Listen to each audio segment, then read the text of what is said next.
Queso y dulce hasta las 12 del mediodía, y siendo 10:26 de la mañana está con nosotros Pepe Gaspio, del Movimiento Popular La Dignidad, para ayudarnos a pensar y a profundizar y a complejizar un poco, ¿no? Este pensamiento que hoy por hoy todo es o blanco o negro, para salir un poco de la lógica de qué lado de la mecha te encontrás y eso, pensar un poco más allá. Bienvenido, Pepe. Bueno, buenos días, gracias por la invitación, está muy lindo estar acá.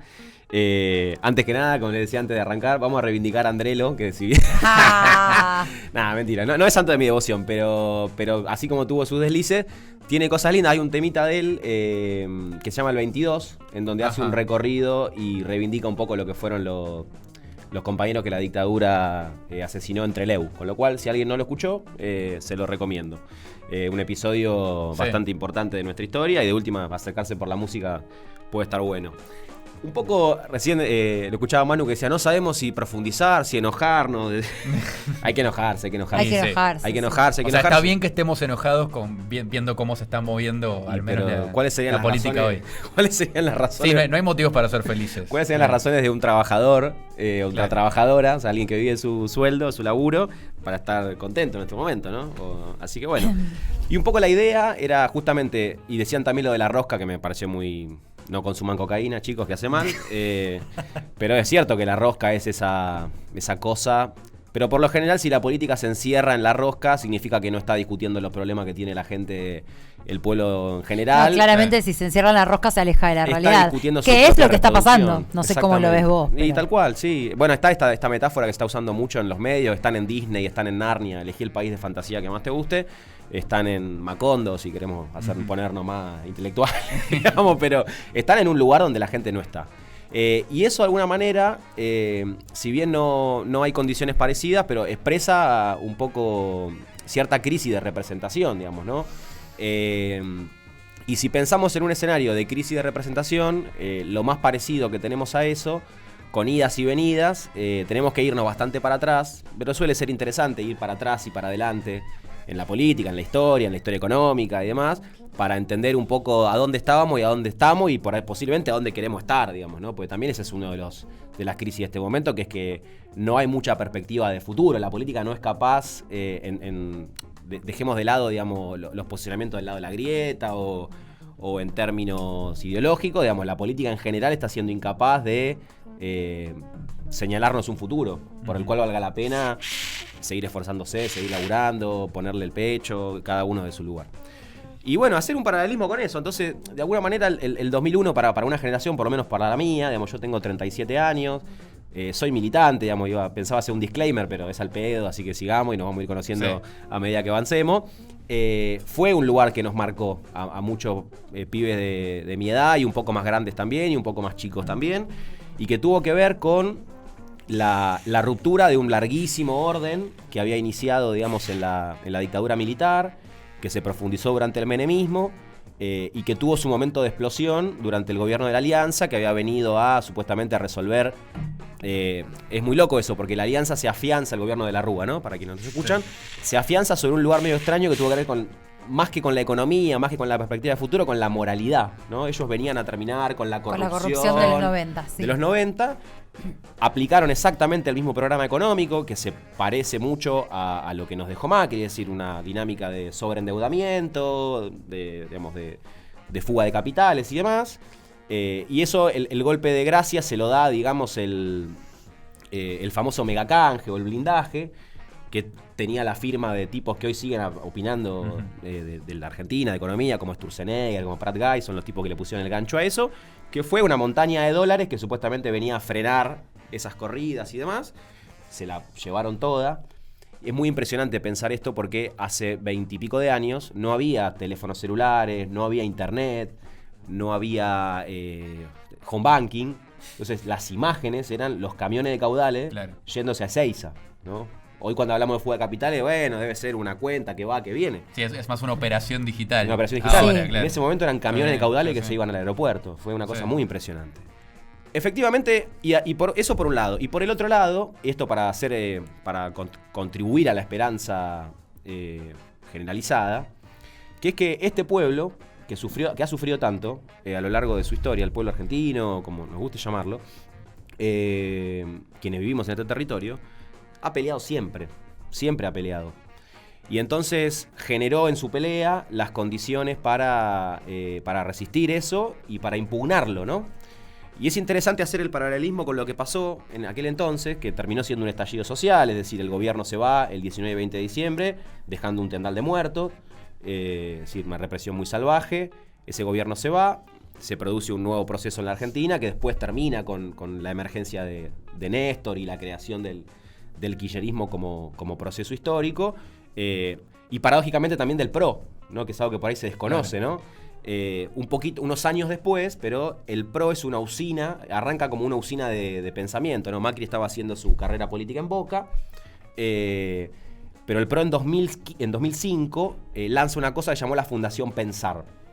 Lo arman con López Murphy y todos nombres que vuelven a aparecer, eso es una cosa, es increíble, y arman ese espacio, y básicamente lo que ellos identifican es: la política está quemada, necesitamos gente que no venga de la política, ¿no? Muy parecido al discurso que impera hoy del lado de la extrema derecha. De la derecha, claro. Encarnada, por ejemplo, en personajes como Milei. Exactamente. Entonces, por eso a veces es interesante no comerse la curva en términos de cuál es el discurso público, sino ir un poco más al hueso y decir, bueno, ¿cuáles son los proyectos económicos de esta gente? ¿Qué Argentina piensan, no? Y la Argentina que piensan, medio que ya la vimos, porque la vimos y la sufrimos los últimos 4 años, y estos días estaban ahí paseándose en el Yao Yao, digamos, sí, ¿no? Sí, ayer y anteayer. Desfilan. Fantasma, claro, desfilan, bueno, Patricia Bullrich, Horacio Rodríguez Larreta, Milei, no me acuerdo quién más estuvo, creo que ellos 3 mayoritariamente, y desfilan frente a los empresarios vendiéndoles un país que no saben tampoco cómo Acá arreglar. dijimos que fue como una especie de concurso tipo La Voz, donde los empresarios eran como el jurado, les tocaban el botón rojo o no, sí. Ellos fueron a exponer. Sí, como con un PowerPoint atrás, sí. Se veían esas imágenes. Raro, raro porque, bueno, por ejemplo, Patricia Bullrich, cuando se le hacen preguntas sobre proyecto económico, no tiene respuestas para dar. Si bien conocemos cuál es el proyecto económico que respalda al PRO, La Espina es el principal economista, ¿no? Exactamente. De Patricia Bullrich. Pero ¿qué podrían decir, digamos, si acaban de gobernar? Sí. Acaban de gobernar. A mí con Patricia Bullrich me une esto que decían de la bronca, me une una bronca personal, porque mi madre, ya jubilada hace poquito, hace 1 año o 2 años, fue investigadora del CONICET y docente universitaria, y mi madre fue de esos investigadores y de esos docentes que Patricia Bullrich, siendo ministra de Trabajo y Seguridad Social del gobierno de la Rúa, el gobierno que se fue en helicóptero, no nos olvidemos de eso, le recortó el 13% a los jubilados, a los trabajadores estatales, a los investigadores. Y en ese momento Cavallo, otro personaje también muy siniestro de nuestra historia, los mandó a lavar a los platos, digamos, a los investigadores. Sí. Vayan a lavar los platos, ¿no? Sí. Y mi mamá estaba en esas movilizaciones. Entonces me une una cosa muy personal con esa gente que desprecia todo esfuerzo argentino.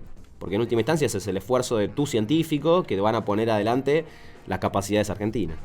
Ahora, hay un elemento interesante para pensar esto, que es que en el 2001 se produce, que se sintetizó una consigna que era que se vayan todos, se produce una impugnación al sistema político imperante, ¿no? O sea, que se vayan todos implicaba, loco, váyanse, porque ustedes fracasaron y porque ustedes no nos pueden representar y no nos pueden plantear un escenario de futuro.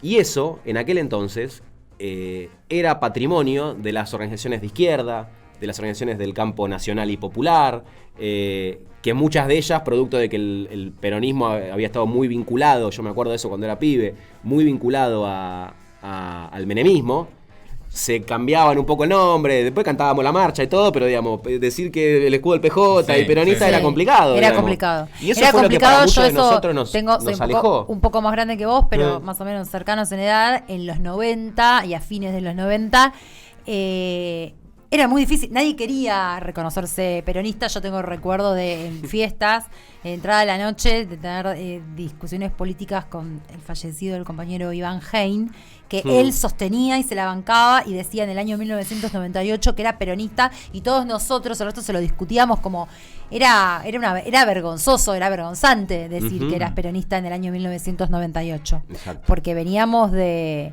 un menemismo explícito, absolutamente neoliberal, que había dejado fábricas cerradas, y él lo decía incluso con su hijo de un hombre cuya fábrica había quebrado y tenido que cerrar. Entonces era fuerte, y sin embargo lo sostenía con los cojones, así como era, y explicaba por qué, y nos explicaba a todos los demás por qué sí se podía ser peronista y qué era el peronismo en esencia, cuando todos los demás pendejos no lo entendíamos, porque lo que habíamos vivido, habíamos leído el peronismo en los libros de historia, pero lo que habíamos leído vivido en carnadura propia era en los 90. Exacto. De esta crisis, retomo lo que vos decías de los movimientos sociales, porque para decir también algo un poco esperanzador frente a este panorama tan desolador que nos toca vivir cuando salís a la calle, cuando tenés que ir al supermercado, cuando le tenés que dar de comer a tus pibes, o ver en tu casa cuántos somos, cuánto hay, qué comemos, que es algo que es inapelable, además, mientras los políticos rosquean. De esa crisis de representación de los 90 surgió mucha organización también. Sí. Todos los que éramos pibes en los 90 no teníamos quien nos representara. Había un vacío político antes de que se vayan todos. Era el tren de los 501, el tren de que te tomabas para irte a la Loma del Orto para no votar, porque aparte de la época de la feta de salame, yo confieso un delito, no hagan esto en sus casas. Yo en el año 2003 me robé del cuarto oscuro todas las boletas de Menem, me las llevé todas metidas en la campera para que nadie lo votara. Sí, lo confieso ahora porque pasaron 20 años. Ya prescribió. Ya prescribió. Pero digo, esta crisis de representación y el miedo, el pavor a que volvieran ese tipo de gobiernos, de esa crisis de representación surgió mucha organización, y luego el kirchnerismo, así como también el macrismo, es verdad. Exacto, sí. A ver, hoy cuando se habla del movimiento piquetero, un poco Andrés Calamaro lo decía recién, y bueno, sus orígenes tienen que ver con eso, ¿no? Sí. Si uno, digamos, las primeras puebladas, digamos, que le dan origen, porque a veces nos quedamos como, bueno, fue una cosa medio de indignados, de ahorristas. De clase media. Clase media, de ahorristas que se enojaron. Bueno, hubo un poco de eso, pero digamos, quienes fueron preparando las condiciones, militando en esto que decías vos, en la más absoluta soledad, con un nivel de angustia muy grande, tuvo que ver con si uno mira los dos lugares donde explotaron los primeros chispazos, ¿no? Donde se empezó a prender la pradera, tuvo que ver con Mosconi por un lado, en Salta, con la figura de un compañero que todavía está vivo, y que terminaron haciendo una suerte de pueblada, que es Pepino Fernández, y que eran ex trabajadores de YPF. Es decir, había una tradición sindical, la YPF privatizada por Menem, había una tradición sindical de lucha, de pelea. Lo que cambiaron fueron las formas de la pelea. Si vos estás afuera de la planta, afuera de la fábrica, no podés frenar la producción de mercancías como hace cualquier laburante cuando para, y el piquete termina siendo una acción en la cual lo que se frenaba era la circulación de mercancías. Entonces y la discusión ahí era reincorpórennos, porque todos estos compañeros eran técnicos, probos, que, o sea, Pepino lo que pedía era que le dieran los pozos que estaban sin usar, que él los volvía a hacer andar, ¿no? Y en Mosconi también se produce uno de los primeros muertos, en un reclamo que era parecido, pero que era de los trabajadores de una línea de colectivo, en Salta, en Tartagal, y estaban parando porque les debían guita, y lo matan a Aníbal Verón, que después fue bandera de organizaciones. Y nosotros, por lo menos mi recorrido personal, se vincula también a ese proceso y a una situación que se da de manera similar, pero en la Patagonia, también petrolera, en Cutralcó, donde un proceso igual, pero matan a Teresa Rodríguez. Sí. Que Teresa Rodríguez era una compañera del pueblo que se arrimó a la asamblea. Se arrimó a la asamblea a ver si agarraba algo para morfar, porque era una asamblea, olla popular, y vemos cómo paramos la cosa. Y ahí, por ejemplo, el caso de Teresa, lo que se plantea es que fue una bala de alta velocidad la que la mató. O sea, fue un francotirador, digamos, que le disparó a la multitud. ¿Qué quiero decir con esto? Esas luchas, y después eso, unos años después, empieza a replicar en la provincia de Buenos Aires, en la rotonda de San Justo, ¿no? Y se empieza a armar una cosa que, bueno, que se organizaba para morfar. Porque yo cuando escucho el relato de mis compañeras que vivieron esa época en la calle, era salir a pelear contra el gobierno ese y traerte arroz, repartir el arroz, comer el arroz y salir a pelear al otro día para ver si conseguíamos más arroz, digamos, ¿no? Claramente no estamos en esa situación hoy, pero lo interesante de esto es pensar que esa organización popular pudo... Pepe, te hago esmerilar. una pregunta, a Sí. ver, para que lo pensemos y vos que sos aparte parte del movimiento. Sí. ¿No estamos en esa situación hoy, capaz que porque existen también la organización social Desde que está ya. conteniendo Desde ya... esta situación? Sí, no existe De por alguna una, manera. por una multiplicidad de variables, ¿no? Digamos, yo creo que las organizaciones tienen que pelear. El problema que vos tenías en ese momento, en los finales de los 90 y principios del 2000, es que lo que se produce ahí, en términos más, si que se quiere más políticos, más sociológicos, es lo que se puede llamar como una crisis de dominación. ¿Eso qué significa? Que los de arriba no pueden imponer las condiciones y los de abajo no las aceptan. En términos generalizados, más allá de las organizaciones, más allá de los movimientos, no había forma de ejercer la dominación. Cuando eso se produce, hay un desconocimiento de los de abajo, del pueblo, frente a quienes pretenden mandar. Y entonces lo único que le queda a los de arriba es la violencia. Hoy estamos en otra situación, es una experiencia extraña en la que estamos ahora porque venimos de un fracaso muy rotundo de la derecha liberal, de los proyectos liberales, como fue el macrismo. El Frente de Todos asume el desafío y ganamos las elecciones con una contundencia absoluta. Dimos un mensaje muy claro. El pueblo argentino, a pesar de haberse pegado un tiro en la pata, Sí. dio un mensaje muy claro. Y hiciste una experiencia muy mala hay que decirlo, digamos, hay que ser crítico y autocrítico. Hicimos un gobierno muy malo, por Sí. diferentes motivos que quizás analizaremos en otro encuentro. Entonces ahí, ¿a quién le sirve hoy un estallido social? ¿Al pueblo? Seguro que no. No, No. claro, porque aparte los muertos siempre los pone Claro, el pueblo. o sea que Exactamente. Entonces, claramente al no haber una perspectiva ni de impugnación del sistema político, que está más vigoroso que nunca, el problema es que está vigoroso discutiendo su propio quilombo. Pero funciona el Parlamento, funciona la justicia, todo Sí, funciona sí, como el culo, sí, pero sí. funciona. Sí. Tiene su propia dinámica, representa, tenés sectores que representan a unos, otros sectores representan a otros, digamos, Sí, ¿no? sí, Tenés sí. ese conflicto. Entonces, si hay una salida política al conflicto social, eso tiende a canalizarse a través de la política, lo cual me parece saludable, porque no es gracioso que te peguen un tiro en una movilización, digamos, no es lo que decías vos, digamos, no es gracioso tomar decisiones desde la dirigencia de los movimientos social y popular, de vamos a poner el cuerpo a ver qué pasa. No suele ser así. Y después que los movimientos sociales, luego del proceso del kirchnerismo, como proceso de apertura de política, apertura democrática, mayor redistribución del ingreso, quizás como nunca en los últimos años, también se plantearon el problema del Estado.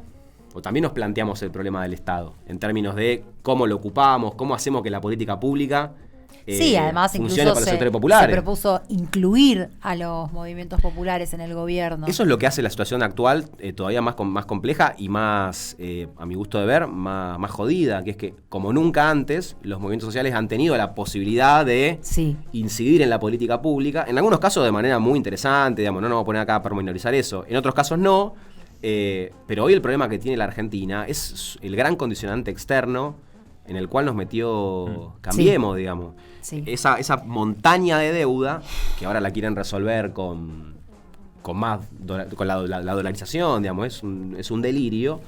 Es un instrumento para tener a los pueblos subyugados, digamos. Bueno, vos me debes, te tengo agarrado de acá. Sí, eso es claro, porque además tenés la política interna condicionada por un factor absolutamente externo a tu Sí. país, del cual igual vos te entregaste, porque también eso hay que decirlo. Ujú. Nadie nos obligó a ir a tocarle la puerta al Fondo Monetario Internacional, No. fue una decisión del gobierno de Mauricio Macri, Ujú. que, bueno, hoy por hoy, claro, sí, tenemos un pie arriba de la cabeza que condiciona la política interna. Hablábamos recién y me llevaba a lo que vos decías a, bueno, hay que hablar de lo que va a estar sucediendo hoy, que hay una convocatoria a las 17 horas en Puente Pueyrredón y una marcha pasando por Desarrollo Social hacia... Sí, de los compañeros de Unidad Piquetera. Sí, de los compañeros de OPA Sí, Piquetera. a ver, me parece que va... Hacia Plaza de Mayo, que termina con Acampe. Sí. Se va a empezar a dar diferentes niveles de coordinación. El otro día hubo una reunión también entre que empezaba a arrimar posiciones de la UTEP, o por lo menos Sí. un pedazo de la UTEP Sí. con los compañeros de Unidad Piquetera. Ahí el problema es... Para mí ahí el problema es querer resolver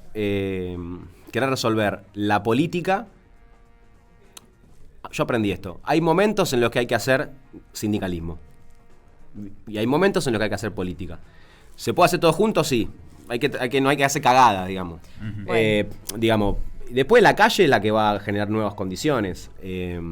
Ahora bien, ¿Por qué quería ir al 2001, ir y volver? Porque hoy hay un proceso de impugnación, pero es por derecha. Entonces eso hay que pensarlo, ¿no? Digamos, hay un proceso de impugnación para no caer en la cosa de...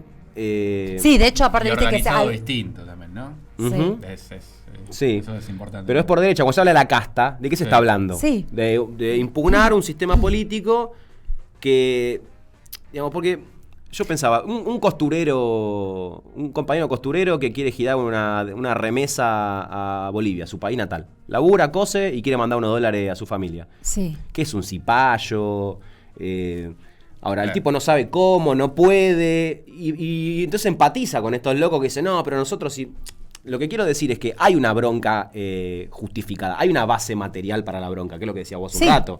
Vas a comprar y tenés bronca. Querés comprar una zapatilla a tu pibe, tenés bronca. Y así podemos seguir. Te querés tomarte el bondi para ir a laburar y te sale 50 pesos. Exactamente. O sea, y está indexado. Y está indexado y vienen aumentos que ahora en un rato te puedo dar los números exactos. Hay aumentos pautados del transporte. Hablo del transporte público porque es lo primero con lo que se encuentra el laburante cuando sale a la calle para poder, incluso el que tiene laburo, para poder llegar a su lugar de trabajo. A partir de mayo hay aumentos pautados. Entonces, es complicado. Porque si el Morphy y la manera de moverte por la ciudad, por la provincia, están inaccesibles, y está complicada la coyuntura. Exacto. La coyuntura y aparte, está complicada. perdón, vos hablabas de la casta y de la derecha. Otra cosa que se dice mucho en los medios es, bueno, hay una polarización. Bueno, yo no veo que haya ninguna polarización. Está todo corrido a la derecha. Una polarización sería si hubiera dos polos. Acá me parece que lo que hay es un corrimiento a la derecha. Sí. Tal cual. Que más allá es el abismo, ya está, no queda nada. Exactamente. Y ese es uno de los problemas. Ahora, ahí es donde la política se transforma interesante en términos de la... Alberto dijo una de tantas cosas que dice que suelen ser jugar para atrás, diciendo que la política era la administración de lo existente. Nada, la política es la creación de las condiciones para hacer posible lo que parece imposible, digamos. Por lo menos la política desde el campo nacional. Sí, si no sos un administrador. Pero consorcio. En Estados Unidos se dice administración a las presidencias, ¿no? Porque hay un poder suprapolítico, económico, militar y demás, que ordena las cosas. Digamos, no importa quién esté sentado en el sillón de Washington, no sé cómo se llamará el de ellos, el nuestro le decimos Rivadavia, no importa mucho quién esté. Entonces, nosotros tenemos otro problema, digamos, que es que nosotros tenemos que transformar las condiciones estructurales de la Argentina, y para eso hace falta poder político, y para eso hace falta rescatar lo mejor de los procesos políticos argentinos, como puede ser, digamos, hoy lo representa hoy la figura de Cristina, pero hay emergentes, digamos, detrás de eso, en el corto plazo, ¿no? Digamos, después si nos vamos para atrás podemos encontrar un montón de cosas muy interesantes. Y eso hay que agruparlo, hay que discutir, y hay que discutir una salida, porque creo que lo que está demandando la sociedad es una salida cierta, porque también, y para dejar un halo de esperanza y para que no sea todo pesimismo, las elecciones en Neuquén y Río Negro, que fueron las primeritas, no dicen nada muy innovador. Lo único que dicen es que la figura de Milei y sus candidatos en la provincia de Buenos Aires no sirven, no miden, y que no son muy... Estos tipos dicen, vamos contra la casta. Miren, el candidato de Milei en Neuquén es un tipo como si fuese un Babi Echecopar neuquino, para que se entienda la gente, y lo único que hizo el tipo fue poner como candidato expectable a sus 2 hijos. Entonces no sos muy anticasta. Claro, digamos. Y además vos ponés, abrís cualquier portal, sobre todo los más hegemónicos, y te dicen que Milei está tocando el 25%, digamos, ¿no? De los puntos.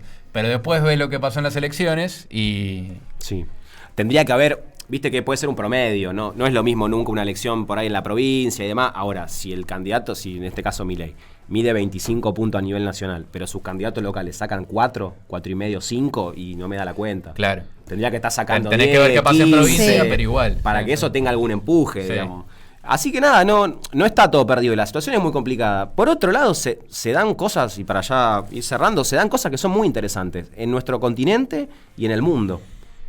Y en nuestro continente la perseverancia, con dificultades y demás, como nos dice siempre el compañero Álvaro García Linera, de la moneda que está en el aire y que está de canto.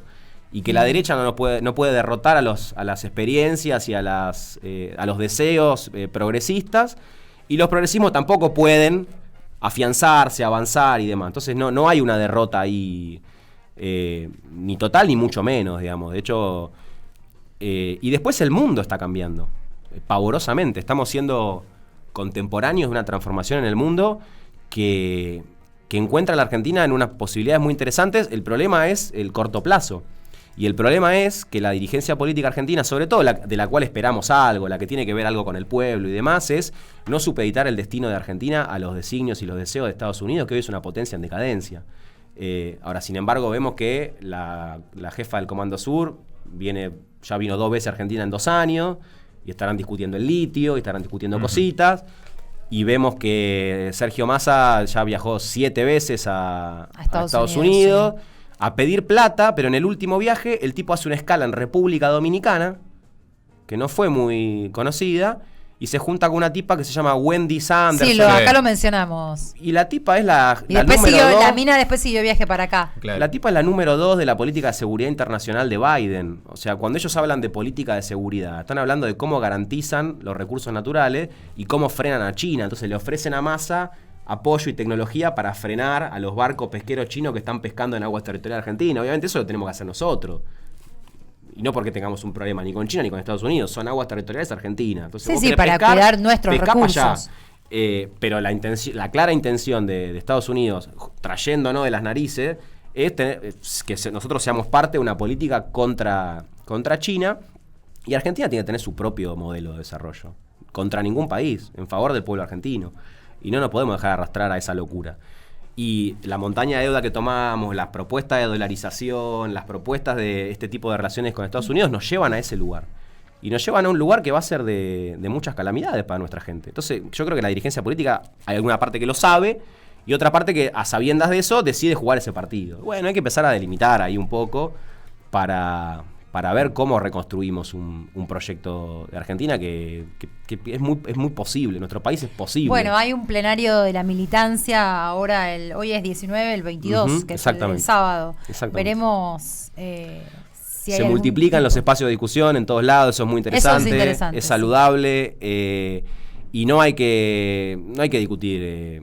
No es o sea, parece una estupidez lo que estoy diciendo, pero digamos, estamos en elecciones y no hay que discutir candidatura. Y no sé, hay que discutir proyecto de país. Y después ver quién es el candidato o la candidata que puede llevarlo adelante. Me parece que sí, coincido con eso. José Pepe Gaspio, nuestro columnista político, debutando hoy en ¿Qué se dulce? De política, y nos hizo... Yo estuve pensando un rato largo, ¿eh? Sí, Pepe, yo le voy a tirar un par de ideas. Nos encontramos el miércoles que viene. Nos vemos el miércoles que viene y propongamos cosas para charlar. Dale, nos vamos. Gracias, me sentí muy bien, me sentí muy cómodo.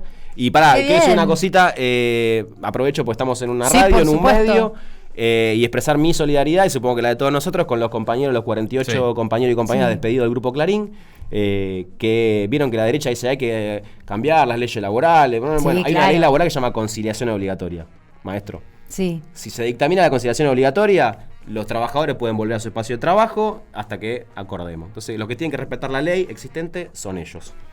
Sí, totalmente, estamos de acuerdo. Sabemos que muchas veces los dueños de multimedios se manejan como si tuvieran sus propias leyes. Sí. Puedo sostener y dar fe porque lo he vivido en carne propia. Gracias. Nos vemos.